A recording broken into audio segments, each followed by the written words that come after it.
Well, hello there, YouTube. Sventus here with a impromptu DIY video. I've actually just been making a Christmas tree because I don't have too much room in my room, not too much space, and I want to have a Christmassy feeling, but this isn't enough. And this little tiny Christmas tree, that's a Christmas tree, believe it or not, you can't exactly tell because it's so freaking small. So I was like, okay, you know what? This year I want to decorate a big tree and have a big tree. So I will show you how to do that for under probably under five, ten, let's say under $10. So this is the tree I'm working with. Basically what you need for this particular project is you need two foam boards. If you look in the back here, that's what I did. I have two foam boards. One is cut into a triangle from the center and then the other two attached to the bottoms. And then you can decorate it any way you want. So right now I have the garlands on. I'm also going to be putting lights. Where did I put the lights? There they are. Little tiny lights. I'm just going to speckle them throughout and yeah, a little bit of a Christmassy feeling. So what you do, step one, you get the foam board. Step two, you get some green paint. So the foam board is, let me just see, because they still have labels on them. So each sheet is $1.50. So you need two sheets. You can get them at any Dollarama for $1.50 each. So there's white and there's also a black variety. If you get the black one, I suggest you get a neon paint so it looks a little more standoffish because this is the black ones, right? So yeah, the color. I mean, it might look okay, but you'd probably get like a deeper green, which might work okay.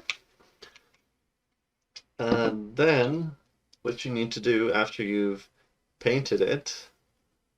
So I would actually recommend, because I painted mine separately. So I painted each individual piece separately and then stuck them together. If you stick it all together and then paint it, you might get a slightly better result because the boards, they sort of curve a little bit because it's foam board in between two pieces of paper essentially. So when one piece of paper gets wet, it actually starts like bending inwards. And that's actually working out in the favor of the Christmas tree because as you can tell, I just picked it up and I placed it. It's not leaning against anything. It's because the base itself is kind of curved outwards that it's supported by itself.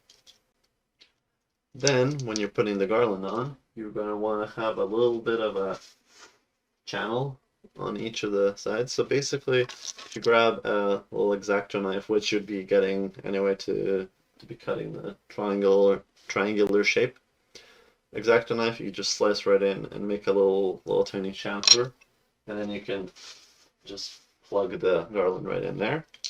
For the lights, I'm actually going to be putting the lights on right now, so I will show you how to do that. Basically, with these lights, the bulb kind of pops right out, and you can have this on the back.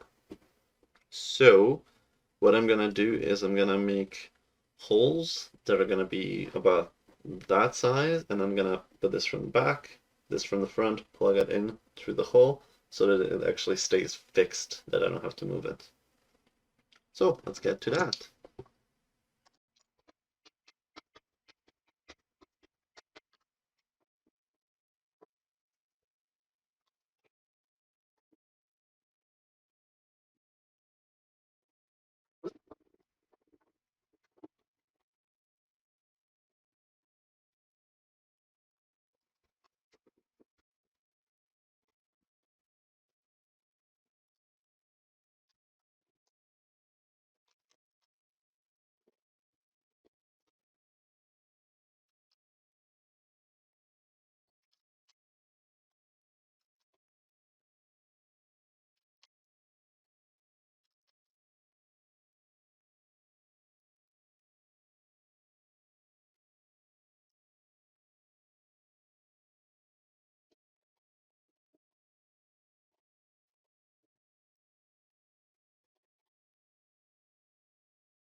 There we go.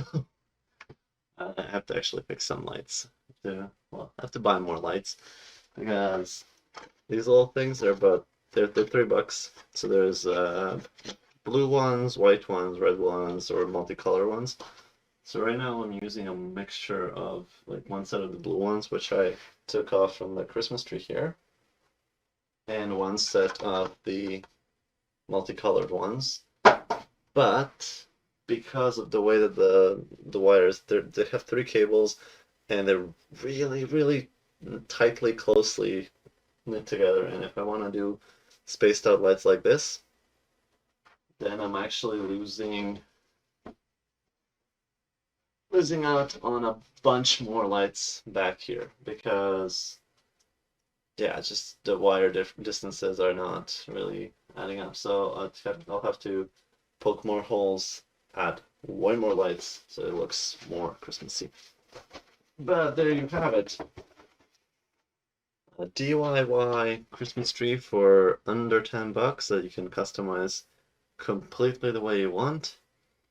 And you can change it up every Christmas because, I mean, it's $10, so if you want, you can turn it over to the other side and do something a little different, or you can just toss it out at the end of the season and bring up something else. And another cool thing, if you go to Dollarama where they have the black or the white foam boards, they also have an actual dry erase whiteboard. So you could also make a Christmas tree out of that, and then change it up every freaking day if you feel like it. And you can have your kids draw, have your kids finger paint, that kind of stuff. And there you have it, Christmas tree for under $10. Hope you guys enjoyed this video. If you did, give it a thumbs up and a comment down below, and I will catch you next time. Until then, I've been Sventos, and you guys have yourself a wonderful day. Bye for now.